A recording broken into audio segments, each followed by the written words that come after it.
Joe talks about Joe. And now, your host, Joe Slepsky. Hey everybody, and welcome back to Joe on Joe. It's me, your host, Joe Slepsky.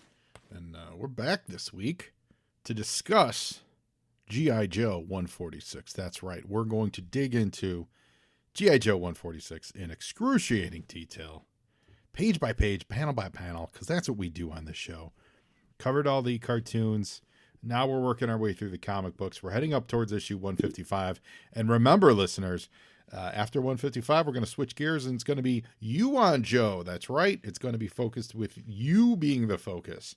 So if you're a listener out there and you want to be a guest on the show, hit me up, joeonjoepod@gmail.com, or hit me on any of the socials, @joeonjoepod. It's Facebook, Twitter, Instagram, @joeonjoepod. Just hit me up. Let me know if you want to be a guest on the show. And what we're doing on You on Joe is we are getting very specifically into one thing about G.I. Joe that you love. So is it one specific character? Is it one action figure, like one version of the character? Is it one comic book? Is it an arc of comics? Is it one playset you want to dig into? Slots are filling up, and I'm really excited to start getting recording into them. It didn't even make any sense. Start getting recording into them. It's not a sentence that means anything, but I'm excited to start recording these new formats. And we're going to start doing that in the next month or so. So everyone who's reached out, heads up, I'll be in touch very soon. And if you haven't reached out yet, plenty of time. I mean, this is going to be ongoing, but you never know, your favorite thing or character or person or creator, etc., might get taken. So the first come, first serve. Sooner you join, the sooner the better. And while you're on the internet, throwing reviews out and rating and reviewing this podcast. Maybe you want to check out the Patreon, patreon.com/joeonjoepod. You can also please take a look at our sponsor podcast, which is the Movies and a Meal podcast. Listeners, I know what you need in your life. You need more podcasts. And you also love movies. So why not do a podcast that's about not one movie? It's about not two movies. It's about 3 movies and a meal. I'm talking the Movies and a Meal podcast. This show is great. It's brought to you by Keith, Brad, and Ben. And each week they bring a new movie to the table, which they all discuss as a group. And it's not, your highfalutin movies. It's What We Do in the Shadows, The Fantastic Four, Rise of the Silver Surfer, and Out of Sight. It's Bad Education, Ghost Rider, and A View to a Kill. It's X-Men Last Stand, Queen Sugar, The Mandalorian, and Major League 2. They are a lot of fun to listen to. You guys know Ben. It's our friend Ben Pensarga. He was a guest on Joe and Joe. In fact, Ben was the very first remote guest that I ever had on this podcast, so he's always got a special place in my heart. I'm really digging this. I just started listening to it last week. It is a lot of fun. They bring a guest in. The guest, I listened to their Heathers episode. They were joined by Kelly, and she went in depth on her favorite movie, which was Heathers, and it made me want to go watch Heathers to watch with them.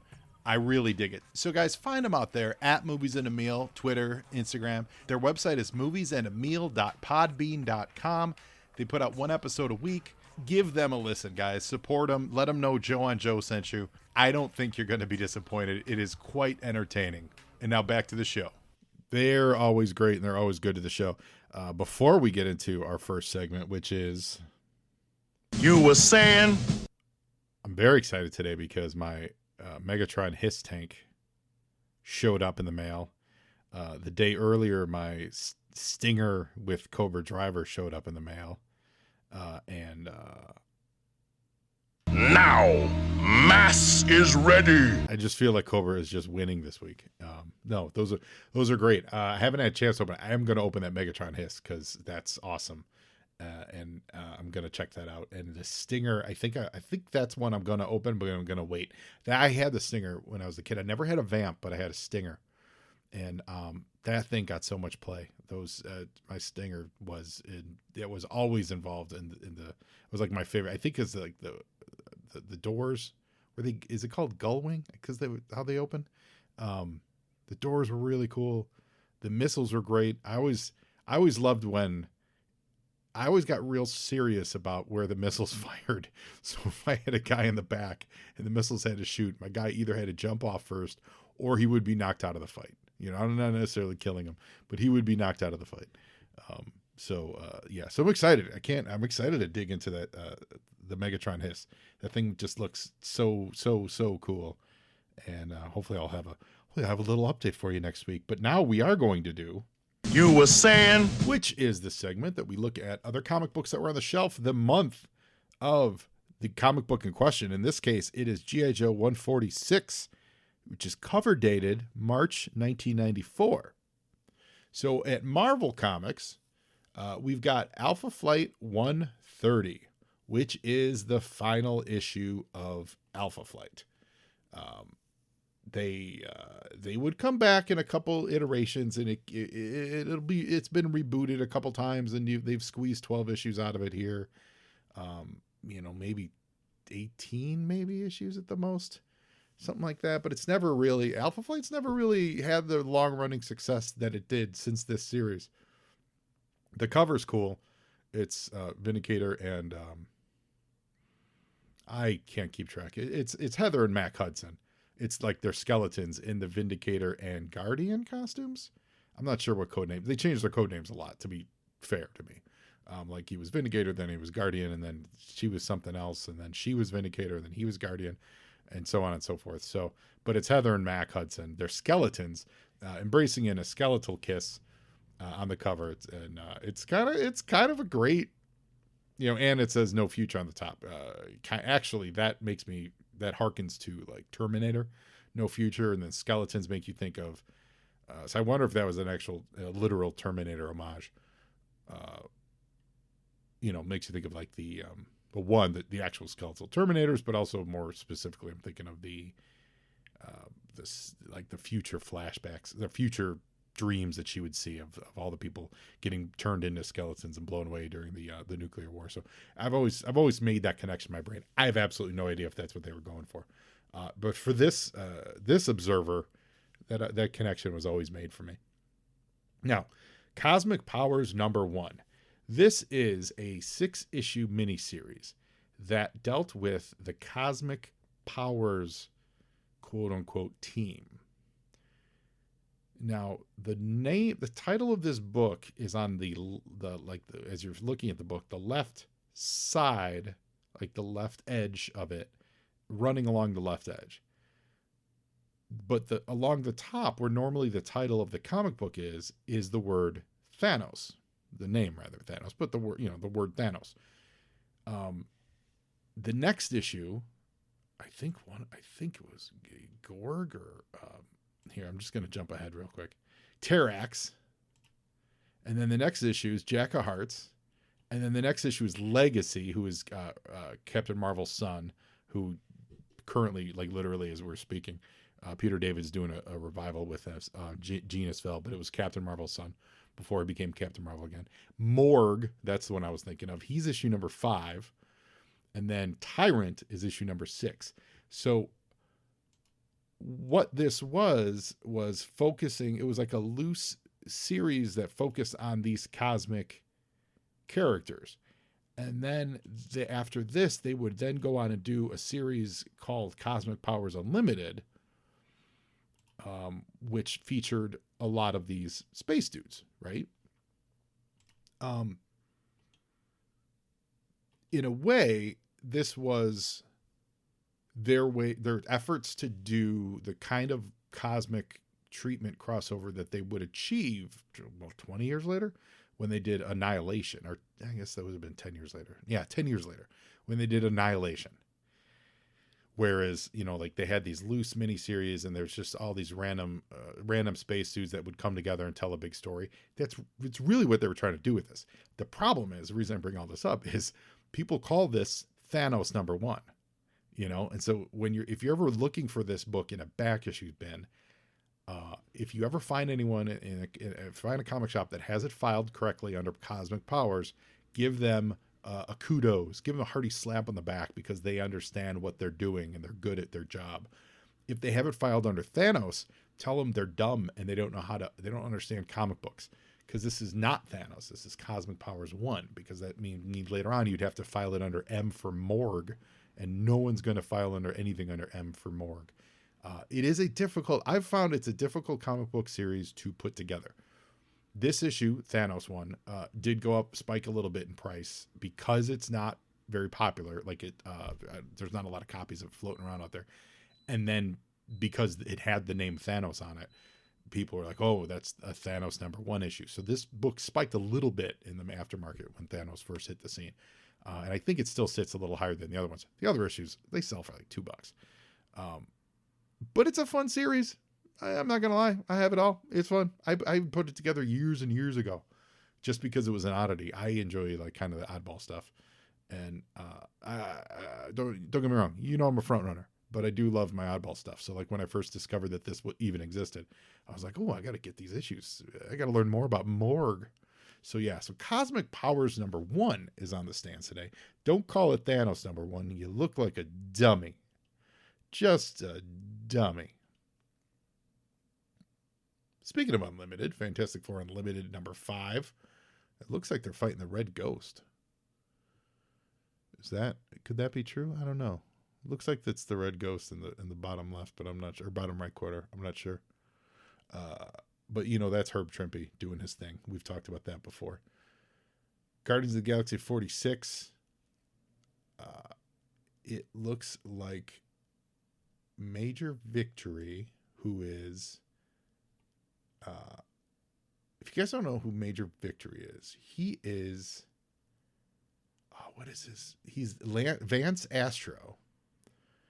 It's one of the most confusing, and yet it makes sense. Comic book characters are. We've talked about how confusing the Hawkman lineage, right? Because they've rebooted him, and is he this? Is he that? Vance Astro started with Guardians of the Galaxy, and he was sealed in his suit because he was a 1,000-year-old man that if the suit opened and exposed to air, his body would crumble to dust. That was the comic book explanation of why he was sealed in his suit. Then, when they relaunched this Guardians, or rather, actually it was before this, in Marvel Team Up, I think, they introduced the young Vance Astro, who couldn't be the old Vance Astro because he hadn't become the astronaut yet, right? And then he ends up running around with Firestar and with the New Warriors. And then in the future, there's this version of Vance Astro who is still sealed in the suit, and then he figures it out and he becomes Major Victory. It's really convoluted. I know I'm getting some details wrong because it didn't even make sense as it was saying out of my mouth. But look at his wiki page. It actually makes sense because the writers cared to make all the continuity work, and it involves time travel. And the concept of like once you've traveled back in time, therefore you've changed the future. So now that Vance Astro exists differently from this Vance Astro and all that stuff. But it's fun, and he picked up the mantle of like Captain America 1,000 years in the future. It's kind of neat. What else do we got here? Moon Knight #60. This is one of the classic covers. This is also the final issue of Moon Knight by Stephen Platt. The Stephen Platt issues of Moon Knight were real chasey for quite a while back in the day. Because his art was real bold and very imagey, but also just different and exciting. He was definitely an exciting penciler. I'm not sure. I think he still works. He must still work, but I'm not sure. I haven't seen his stuff on anything for quite some time. I feel like he's the kind of guy who would go off and do something. I don't know him personally, but like he could get work doing better paying gigs, like in design or, advertising, things like that, or maybe studio work, because it's just a very distinctive style. It's kind of imagey meets Frank Miller, just with bold, real bold lines that you don't normally associate with Image. I don't know. But also on the cover is Marvel's #3. This is the Silver Surfer when Galactus invades Earth issue. Marvel's is always fantastic. Yeah, a lot of Punisher. Oh, there he is. There's with who they were calling Legacy at the time. He shows up in Silver Surfer #90. Genusville. And over in the X-Men, this is the big one for the month. Over in X-Men number 30, Scott and Jean finally tie the knot and get married. Scott finally makes an honest woman out of her. I've enjoyed that issue. I like it. I do think that Scott and Jean should be together. I do not like Jean being with Wolverine. I don't even like Wolverine pining after Jean. Like, he did in the beginning, and I get it. But then he moved on, and Mariko and, like all that stuff. This whole Wolverine fixation with Jean Grey and he can't have her thing is, I don't know. I never liked that the movies just clung onto that so much. And then even won because Cyclops died. Yeah, I don't think Wolverine should be with Jean Grey. I think it's Cyclops and Jean should be together. And Wolverine's just too much Wolverine. He can't be tied down. You were saying? Now, I was. So we're going to look over DC Comics. And what else do we got? What do we got on the racks at DC Comics? This is a fun book. It is a great idea for a book, and I'm so glad that they did it. It is called Superman Under a Yellow Sun. Now, what this is, it's a novel by Clark Kent. Drawn by Eduardo Barreto, who is one of the absolute masters of comic book art of this era. I adore his work. I've loved everything he does. Is just this realistic life to it that I absolutely adore. Very much in the vein of Jose Luis Garcia Lopez and George Perez. That kind of like realistic yet cartoonish, overblown style to it is great. But Under a Yellow Sun is actually a novel by Clark. It's a comic book version of the novel that Clark writes in the pages of Superman. Superman, he wrote this book. They had him write this in the pages, and he talks about it. Then they came out with his novel. Now, in the novel, it's thinly veiled allegories of Superman without superpowers and, Lex Luthor, but not Lex Luthor, things like that. So there's a lot of Superman tropes you recognize in it. But what you're actually reading is the novel that Clark Kent wrote. I love that idea. It's very much in vein with the life story of the Flash, which Mark Waid will do in a couple of years, I think. Maybe a year from now, he'll do the life story of the Flash, which was the book that Iris West wrote and Wally found, which gave him hope that Iris was still alive, because he finds the book and he says, well, how could Iris have written this? This is Wally's aunt, Iris. How could Iris have written this if she died, if this book came from the future? Oh, that means Iris is alive somewhere in the future. And it brightened his day. And he's like, well, that means we're going to meet again one day. And sure enough, they did and all that. And that was cool. But the book itself, it was like a piece of ephemera from the comic book come to life. That's a really cool graphic novel. That's something I don't think gets enough love, but it's really neat. Speaking of actual graphic novels and not trade paperbacks, the Power of Shazam graphic novel. This book is dynamite. This, for my money, is the best modern take on Shazam. It's all Jerry Ordway all the time. All credit, all hail Caesar to Jerry Ordway for this. He figured out how to keep the essence of Shazam, update it to a modern world, keep the innocence of the Shazam family, and update it to a modern world, and even figured out how to set Fawcett City, which, they named it after, Shazam's hometown. They named it after Fawcett Comics, how to fit that old school aesthetic into the modern DC universe. Why they changed this, I have no idea. It's a wonderful setup. There's, it's got something to do with, a little time dilation of around that city. So everyone just kind of little more old fashioned. But the setup itself for the Power of Shazam and Captain Marvel and Mary Marvel rather, and Black Adam, Dr. Savannah, Mr. Mind, they're all in this. Talkie Tawny, they're all in this. It all works. It works so well. It spun off to a regular series. I want to say that ran 60 issues, which is like 5 years.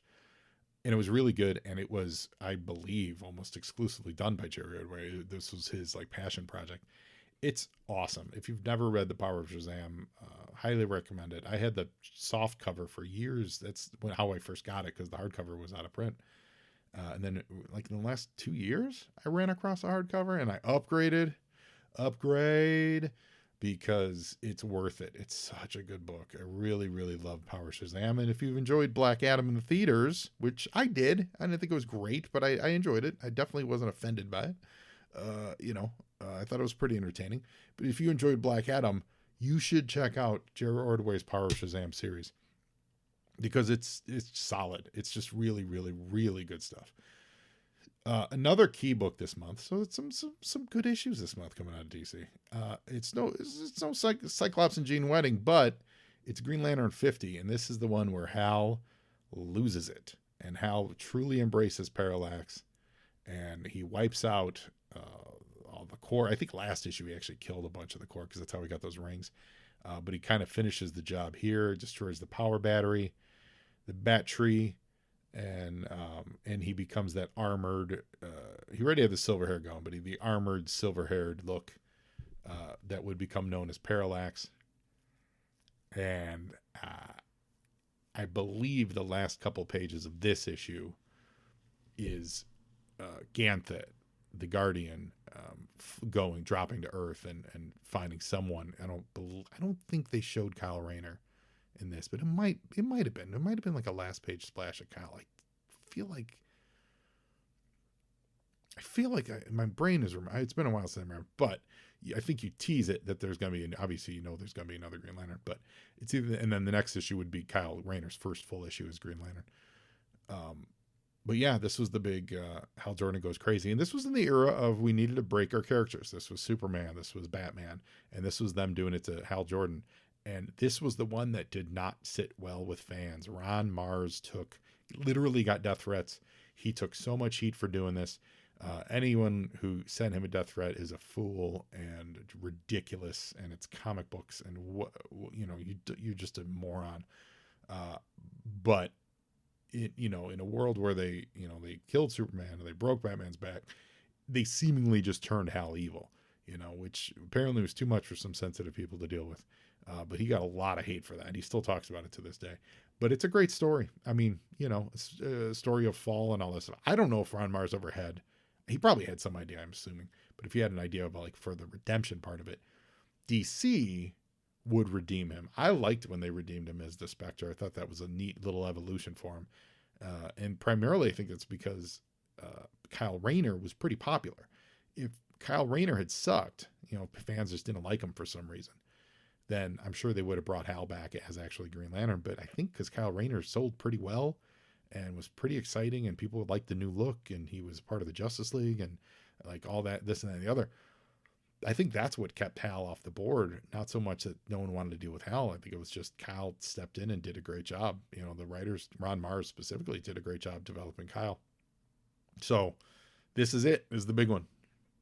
Parallax. And this, and quite frankly, the solution that Jeff Johns and others came up with to make the Parallax thing like the yellow impurity, I think that's an elegant solution too.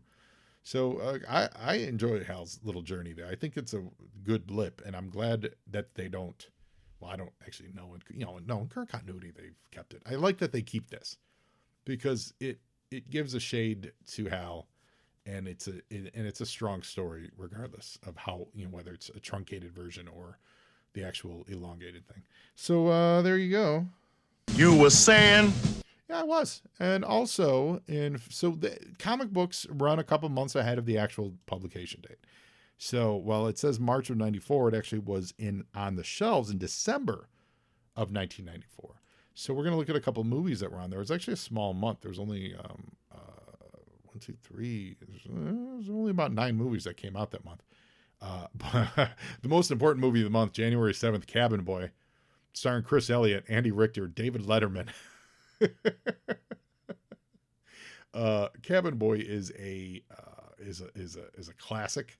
If you've never seen it, you owe it to yourself to see it. It is hard to see, actually, or it may be streaming somewhere, but for years it was hard to see because it's a terrible movie, and it certainly was not popular. It certainly doesn't run on any cable channels, but it is really funny. If you like Chris Elliott's comedy, if you love David Letterman and the kind of comedy Letterman was doing in the 80s and 90s, you will find something to enjoy in Cabin Boy. Hey, buddy, want a monkey? I love Cabin Boy. It's so good. On January 14th, we had one of the remakes of Invasion of the Body Snatchers, just called Body Snatchers, come out. This one with Forrest Whitaker and Meg Tilly, Gabrielle Anwar, Terry Kinney. I don't think I've seen this one. Oh, Arlie Ermey's in this one. I'm sure I've seen this one. I love the 70s one though. And any Body Snatcher story is usually pretty good because it's all political and it's all of the moment. I know they did another remake in the early 2000s, I think, with Nicole Kidman, AMC Theater herself. I believe she was in it, and I think it was probably just called Snatch. This one's called Body Snatchers. I think hers was just called like Snatchers, and the next one's just gonna be called Snatch.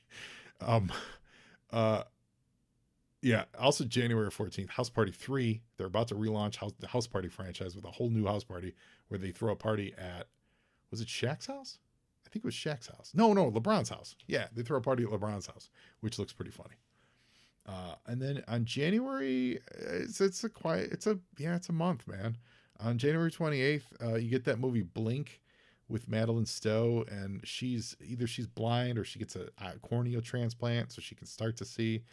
And so she can see, or like she was, I think, isn't that the one where she was the blind witness to a murder? Something like that. And then Car 54, Where Are You? Which is, part of that make a movie out of the old 50s and 60s TV shows. I love the old Car 54 show. I used to watch that when I was a kid with Ed Gwynn. Primarily I watched it because I love the Munsters, so anything with Ed Gwynn got me smiling. But that theme song was great. The movie, David Johansen, John C. McGinley, Rosie O'Donnell, Fran Drescher, Nipsey Russell, there's Grandpa Al Lewis, Daniel Baldwin, Jeremy Piven, Tone Loc, the Ramones, and Penn and Teller are in the movie. Maybe I need to give this a revisit because I don't think I know I've seen it. It does not live in my memory, so I have a feeling I didn't enjoy it, but Now, mass is ready. That's right, Destro. It is time to dig into G.I. Joe number 146. Let's start with the strong action figure-y cover by Phil Gossier. Again, I can't say I know how to pronounce it, but Phil Gozier, the new penciler from last issue. He does this cover. It's strong. I like it. None of it makes sense. They all look like they're standing in space.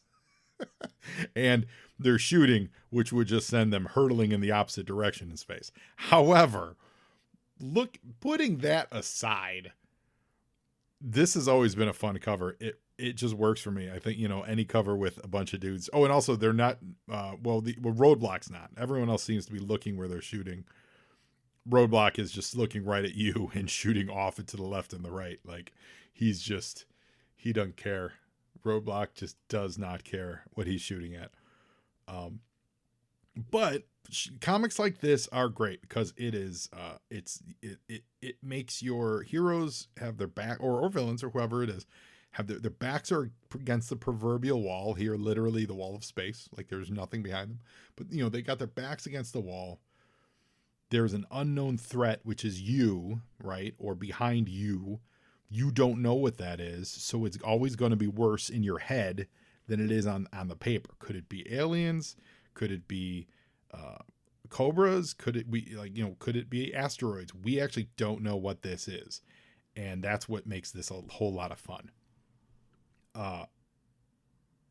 And then you get the opportunity to just do these, profile close-ups and get just all the angst and all the emotion out of their faces that that you can muster. So I dig it. And then usually in this case, the strong space backdrop provides a nice black for the characters to pop against.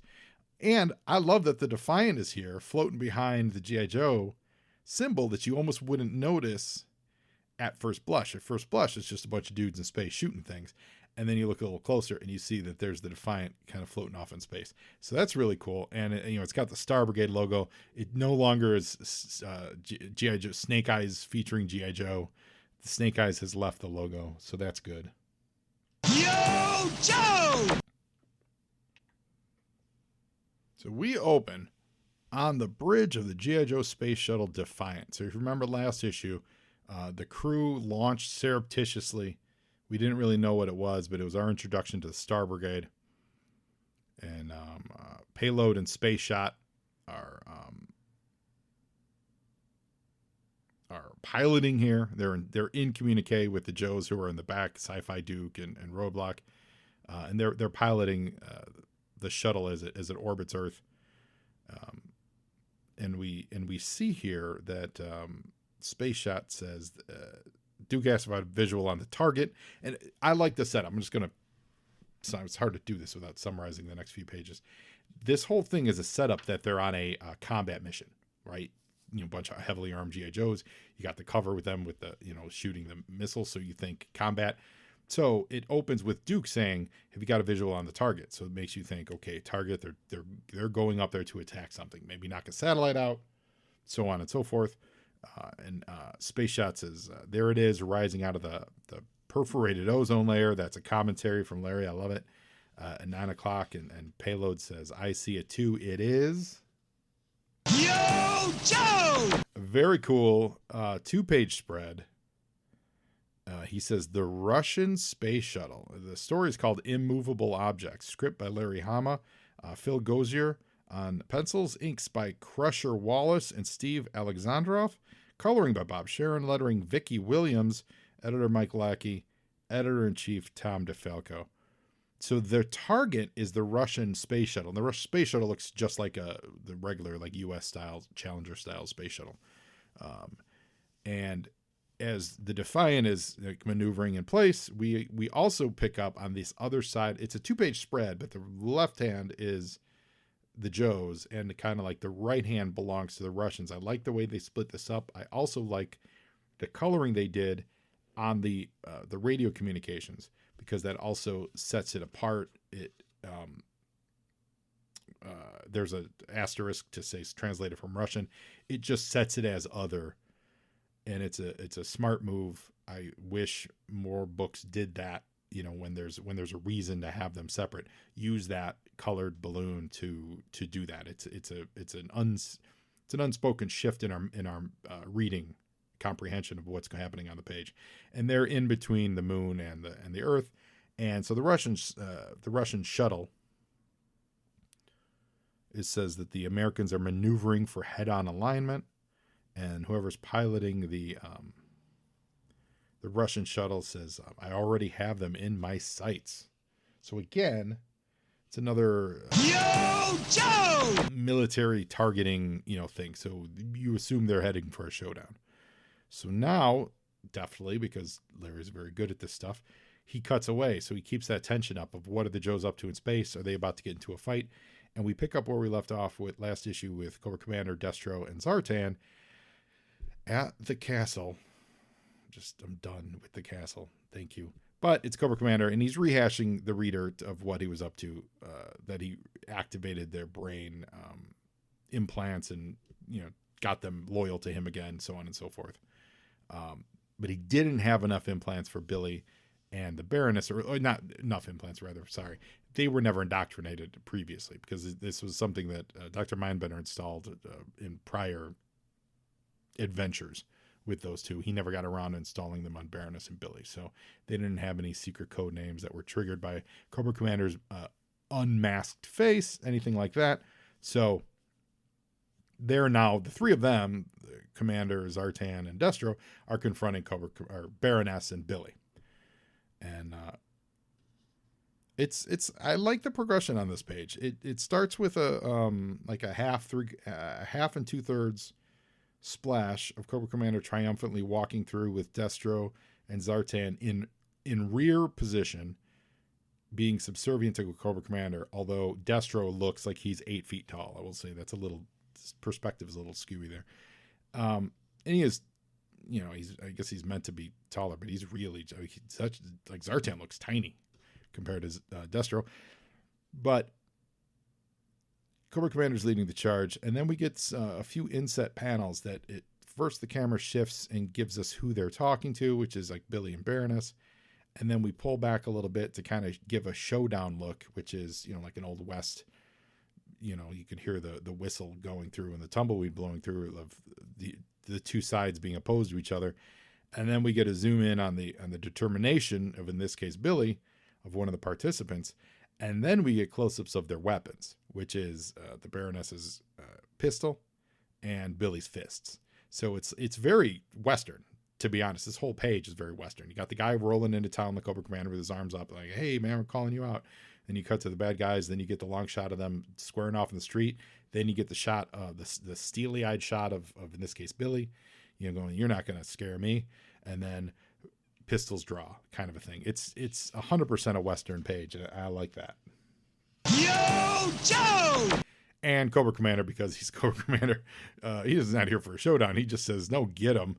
And in come a whole bunch of Vipers, and they start to overwhelm Baroness and Billy. They actually, Billy and Baroness hold their own a little bit. But while they're occupying them, Cobra Commander just, you know, like says, leave them be. Like, you guys deal with this. Zartan and Destro and I, we have business to do. So it's almost an afterthought is what's happening here, which is fun. It's actually fun. It's also a different inker from the previous page. You can tell. Definitely a different inker, but it's still Phil on pencils, and I like that. Yeah, so it's a good page. Yo, Joe! Back in space. These space panels look really good too. A good space drawing is good. I like it. I like the heavy blacks on a page, and I think it makes, when done well, the right things pop in the right direction. And this is a cool page because it's all very mirrory, because we have the Joes squaring off against the Russians. Inside the Joes cockpit, we see how it parallels with what the Russians are looking at. The Russians are looking at the Joes. Everyone's got everyone locked on target. Tensions are high. The camera then cuts to Roadblock, Duke, and Sci-Fi that are in the back. They're all holding their weapons. Roadblock saying, you know, he's not usually down for literally going into space. And, you know, Duke, you shouldn't be too cautious about this either. And, of course, this is the 1993 Star Brigade versions of the guys. If you look at, you know, you go to yojo.com 93, you'll see the Star Brigade. There's a lot of Star Brigade dudes. 1, 2, 3, 4, 5, 6. Is there 12? 13 Star Brigade guys. 15 if you count the two drivers. And that would be Sci-Fi and General Hawk are considered drivers. The Duke figure and Roadblock, or Heavy Duty Duke. Oh, that's interesting. Is that? No, yeah, there's Roadblock. Yeah, Roadblock looks pretty good. But like the Heavy Duty and the Duke figure, they have those, they have the special arms that looks like action, like an action, you know, an action piece. Looks like it shoots a little rocket, right? Yeah, it'll shoot the little missile out of it. Those figures look just like Centurion figures. If you guys remember the Centurions, love that toy. But those, like, so Duke and Heavy Duty and the Robo Joe certainly does, and Rock and Roll certainly does, and then the Cobra Bat, the BAAT Bat, and also Destro in the space gear. They all look like Centurions. And then General Hawk in his space thing. Just, they look like Centurions. They look like they're about to, what was the beam? I know it was, the beam would come from space. What did they say? Power up? I think it was Power Up, right? And the girl with the monkey who was friends with the orangutan, she would beam down the weapons. Man, I love Centurions. So good. Never had the toys. Loved that cartoon though. Really did. Yo, Joe! And the parallels are still here. I would love to see these two pages not broken up by the ads, because there's two ads. There's 2 pages of ads in between there. So if these pages were like across from each other, it would be neat, because this is also kind of pretty much split down the middle, where what looks like a laser on the Defiant and what looks like a laser on the space shuttle are kind of squaring off and aiming. And let's go for it. You know, roger that. Prepare to. And then you get the Russian pilot saying, "Couple, not fire, couple," and it goes cha-chung, and then there's a computer screen that says airlocks complete. So this tension, this 6 pages of tension that Larry built up, is not they're actually going up there to team up, not to actually fight. So that's cool. And someone who hasn't read this in 30 years. I didn't know what was going on. I was like, why were you fighting the Russians again? Awesome. Okay, we'll fight the... Oh, no, that's cool. Yo, Joe! It was a fun way to reveal that, I thought. Really appreciate that. So the Joes go through the hatch, Duke and Roadblock. Roadblock looks like... I don't know what they called him, but in Age of Apocalypse, his name was Holocaust. And then they changed his name because he can't sell a kid's toy that's called Holocaust. And I agree. I don't know what they were thinking, but it was a great name for the son of Apocalypse. But if they're going to sell toys, you can't call it Holocaust. Let's be real.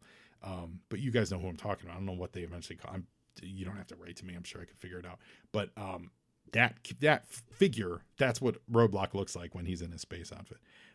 But we meet Colonel Kremov, codename Red Star. And of course, Red Star, introduced in 1991, is part of the, he's like, I believe, was he the first October Guard figure they made?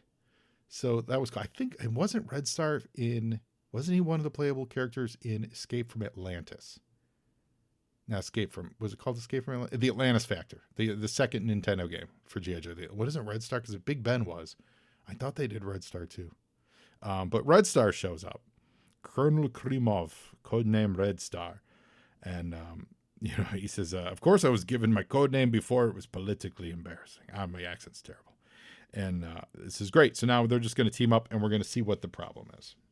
Yo, Joe! Ninjas. That's the problem. More ninjas. Because now we're back in Transcarpathia at the castle and a bunch of red ninjas show up with Slice and Dice. And once again, the Baroness jumps into these random hidden escape walls inside the castle. And I know I'm beating a dead drum here and flogging a live horse or something like that. But, how many times can we retreat into the bowels of the castle? Because that's all we've done with this. So that's what happens here. Billy and Baroness just hide in the castle walls. So that's how they escape the ninjas. That's it. That's it. She says we're safe for the time being. Not even Cobra Commander knows the secrets of these passageways. But Billy reminds him he's got Destro in his power, and Destro certainly does know the secrets. Yo, Joe! Now we're checking in on Cobra Commander with Mindbender. And Mindbender says he's trying to remember the trigger because he has morality implants in them. So ethical, moral override implants. The magic words that transform these zombified automatons into terrifyingly crafty evil geniuses bent on world domination in the name of Cobra. This is cool. It's fun. It gets you back to, it kind of erases years of character growth. But it does get you back to a position where you can just have Cobra and Destro trying to rule the world with Zartan at their side, which I think is what we all want. But they're doing it with a catchphrase, and that catchphrase is Niagara Falls. And as soon as he said that, Zartan and Destro get real vicious. Zartan asks, why did they stop at taking over Barovia and Transcarpathia? They should have taken over all of Eastern Europe. And Destro expresses shock that they haven't captured the Baroness and Billy yet. He says, this calls for architectural reconfiguration. What? The castle's going to transform again? I'm shocked. Yo, Joe! And he, once again, pulls those levers, and the castle transforms from the Scottish castle to the Cobra Temple. This time, there's a whole bunch more missiles and heavy weapons that show up, too. And he does reference the Transformers, which is neat. He says, no wonder that actually, this is Cobra Commander, saying, no wonder that Megatron mistook it for a Transformer. And as that happens, the walls move about and stuff. Billy and Baroness drop from the ceiling into the chamber where all the rest of them are. And they're ready to fight. They're not going to give up. Yo, Joe!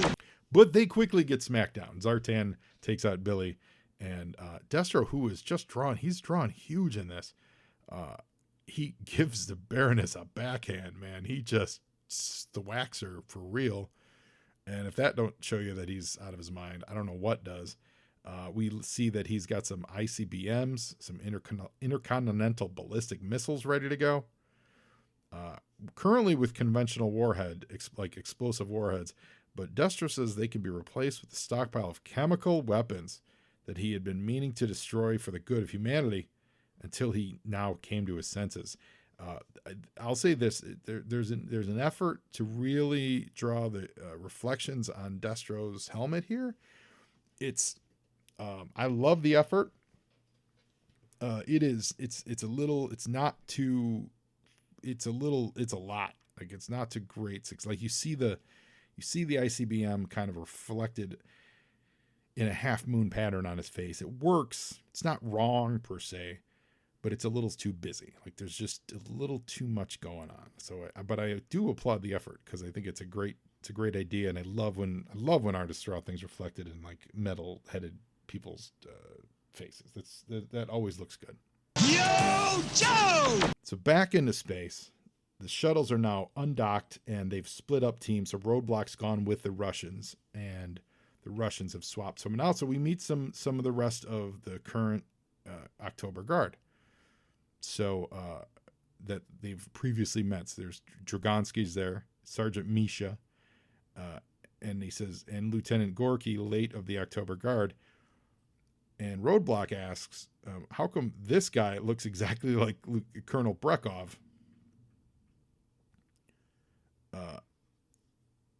And it's got to be because Brekov who died. It's got to be because they drew Brekov and didn't realize they drew Brekov and he was really dead. So there's a word balloon that covers it up. Just says, a long story. Wouldn't you rather hear about how this runaway asteroid came to be? So there's an asteroid that's going to hit Earth, and these two guys, their job, the mission is to destroy the asteroid, but they just gloss over that it's Colonel Brekov back from the dead. So he's a doppelganger, and I know they've explained this in continuity. Don't at me. Anyway. But this is kind of funny. It's got to be because it was just drawn incorrectly, and then they got the pencils back, and they didn't have time to fix it. It has to be. So we learned that there was once a planetary field specialist who devised a methodology for diverting the orbits of large asteroids and aiming them like guided missiles at military targets. So Russia was going to militarize asteroids. Yo, Joe! All the plans looked like it would work, except the guy that designed it, he was so enamored of this operation that he was going insane. The leaders were so enamored with the work this guy was doing, they overlooked the fact that this guy was absolutely out of his mind. The robotic worker drones that would convert the first asteroid into a deadly missile had already been deployed before it was discovered that there were hidden time delay orders in the operating program. So then we get this shot of all these robots flying through space, coming out of a machine that looks remarkably like the Blue Beetle's bug. So this is all in like flashback imaginary story. So all of these robots are on this asteroid that's plummeting towards Earth, and it's the Joe's team along with Crimson Guard to stop them. Yo, Joe! Now we're over on the Defiant, and we're seeing the Crimson Guardsman who is come over to join the Joes and see who the liaison is. And Sci-Fi says, let's peel off the spacesuit and see if we get a fair trade for Roadblock. And it is the lovely Dinah. She says, I'm thinking maybe you got a better deal. No, hello, Duke. She knows Duke, of course. And she's, good looking and, flaunting her wares in front of the guys with a big smile on her face. And it's charming and funny. But she's also their sniper. And she says, Little Dinah, the best sniper in the Warsaw Pact. And Sci-Fi's like, sniper? Like, that's my gig. And she said, don't worry. There's going to be plenty of work for both of us. And she gives Sci-Fi a nice, it's charming. It's a charming bit of surprise and reveal. And I love Yo, Joe! knowing that, we're wrapping up the series. And like we talked about last issue, I think Larry seemed to be aware of this, that we bring the October Guard back for it. I think that's great. So in the Silent Castle, Cobra Commander is ranting about all this new stuff they're going to do. Who should we strike? Where should we strike? We're going to be revitalized. Should we go to Rio Lindo, Trucial Abysma, Frusenland? And Destro says Volkukukland. And Cobra Commander hilariously says, I can't even pronounce the name. How do they take that place seriously? They make clocks and chocolate. And Destro reminds them that we should take it seriously because it is an international underground banking center, much like the Cayman Islands. It is an industrial base that can be converted to producing Cobra weapons. So Cobra's going to plant themselves in Cuckoo Clock Land. Again, they had an island. I don't know why they had to abandon that island.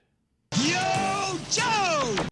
Meanwhile, in Cuckoo Land, Hawk is there with Stalker, and they're getting a tour of all the armaments that the leader of Cuckoo Land has been buying on the not black market, but on the market.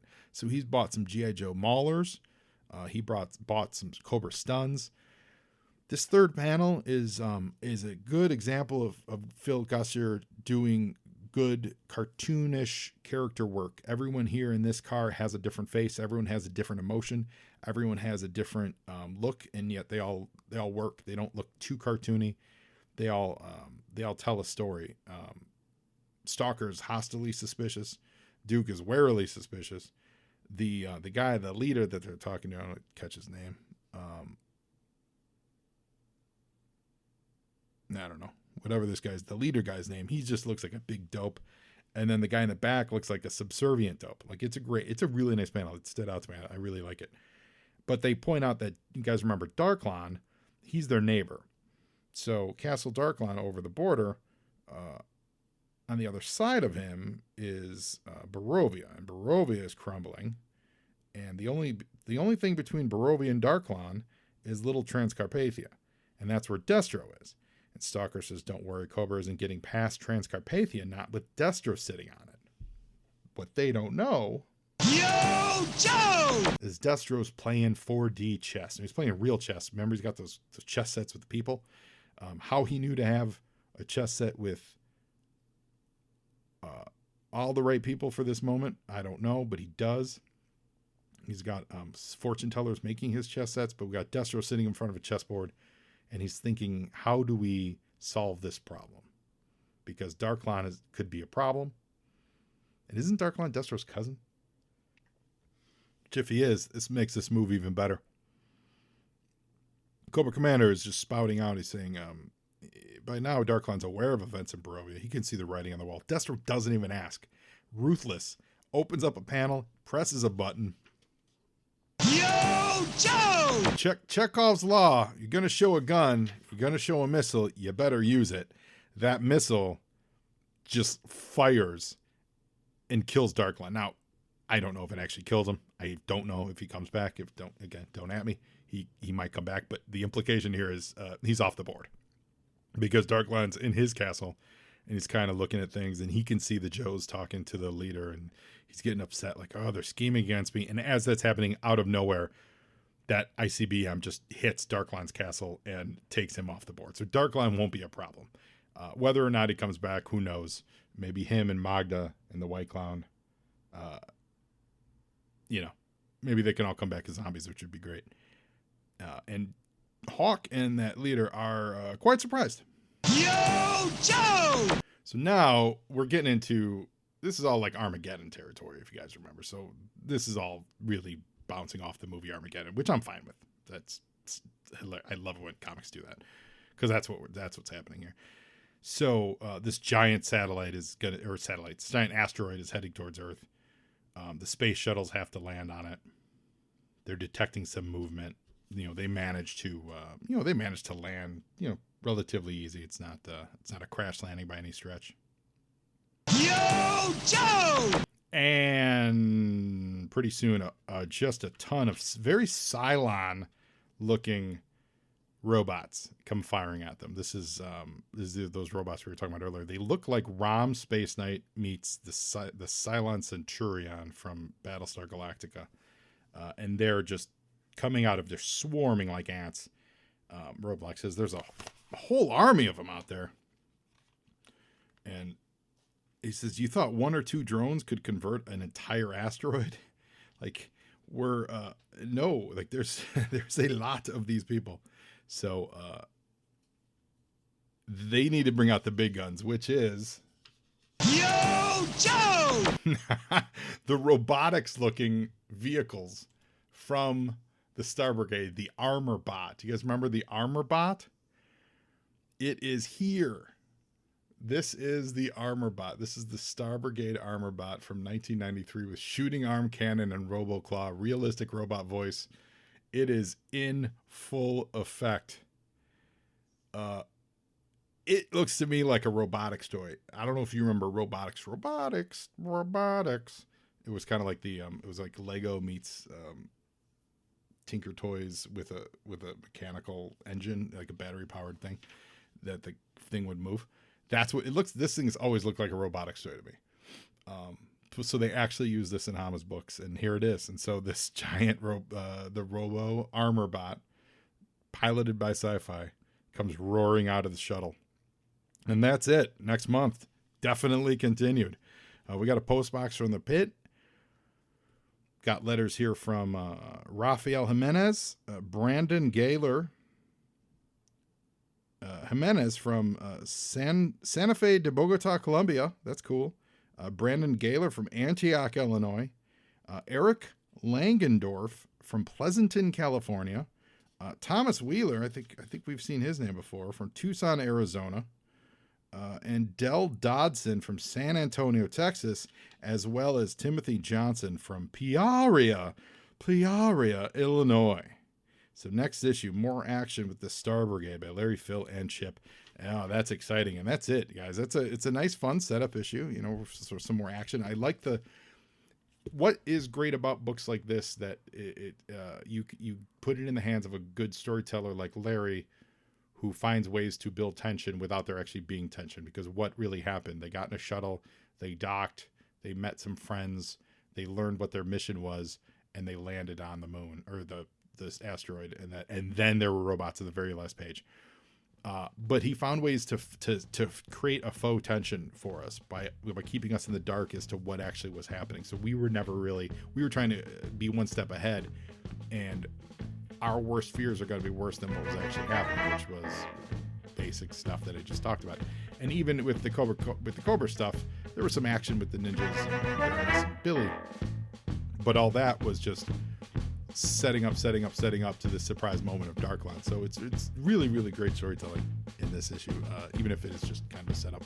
So I hope you guys enjoyed it, and now you, Joe, enjoying half the battle.